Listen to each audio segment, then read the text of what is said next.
What's good, B-Sounds? It's your boy, Kick and Raid, and today I want to share with you 6 things that you can do right now that are going to help you get more pull-ups. Let's not faff about, let's go for it. Firstly, and most basically, make sure you are training with a full range of motion. That means dead straight arms at the bottom, hands to the chest or lower at the top. Remember that strength is range specific, so if you aren't training a part of that range, you aren't ever getting strong at that point in the range, and you will always have a gap in your strength. So even if you can do the top 2/3 of a pull-up for a good few reps, as soon as you tire enough to fall into that range that you aren't training, you aren't going to be able to get it back out of it. So train with a full range of motion and you aren't going to have that problem. You can fix up your weak spots and you can make every rep indisputable. The second most common mistake I see when I see people training pull-ups is a lack of full body tension. A barbell is easy to lift, right? Because it's solid. You can apply force to it, and because of that stability, you can direct all that force in one direction. But if you hang that weight off the bar on rubber bands, now you have to waste energy stabilizing the bar. It takes more energy to move because you have to apply the same force to get it to move upwards, plus more force to stop it moving side to side to keep it stable. Now that is exactly what's happening when you dangle your body all loose from your arms. So you gotta lock yourself down. Shoulder blades back, tight core, tight buns, legs straight and together, toes pointed.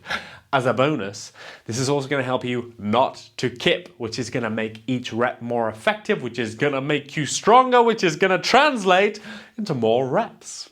Talking of more reps, if you want to be able to do more reps, then baby, you gotta do more reps. Use the grease the groove principle by doing many sub-failure sets throughout the day. So a good way of doing that is to get yourself a doorway pull-up bar and put it in the door to like the kitchen or the bathroom. And every time you pass through, you do a set of perfect form pull-ups that is just barely difficult. So if that's one, great. If that's 20, you're a beast, great.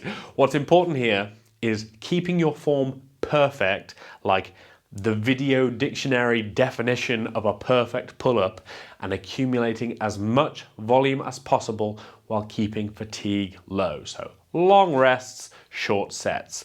You're going to be able to achieve more pull-ups because you're literally getting more efficient at the movement. Do this for a couple of weeks and I guarantee that your max pull-up set will have increased. An alternative method to getting more reps in after your set is to push past concentric failure with negatives. So once you fail on a set of pull-ups, you've actually only reached concentric failure and you're stronger on the eccentric, on the way down. So as soon as you drop off the bar, having reached regular failure on your regular set, jump back into the top position and fight that negative as slow as possible. You grind out 3 to 5 of these after every set, and that negative work will translate into more muscle growth, more strength, and more concentric reps. More reps! Once you can do a set of 5 pull-ups with good form, well then you can start thinking about adding external weight.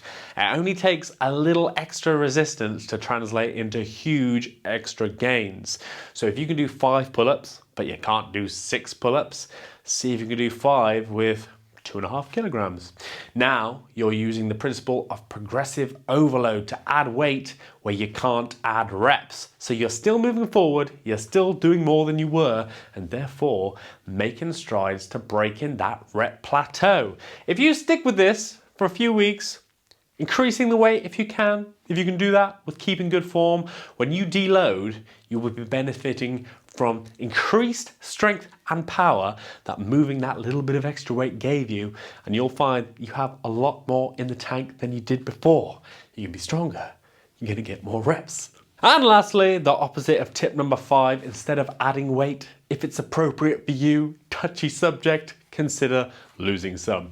With a pull-up, you are moving your body weight. And if you want to be able to do more pull-ups and you aren't already carved out of marble, well, anything that isn't muscle isn't doing you any favors. Muscle moves weight, fat just is weight. So, unless you're already at a very healthy body weight level, consider losing some. If you want some tips on how to do that, I have a very simple, no bullshit video that covers all the basics, everything you need to know. I'm not trying to sell you anything other than a better lifestyle, and it's my favorite price.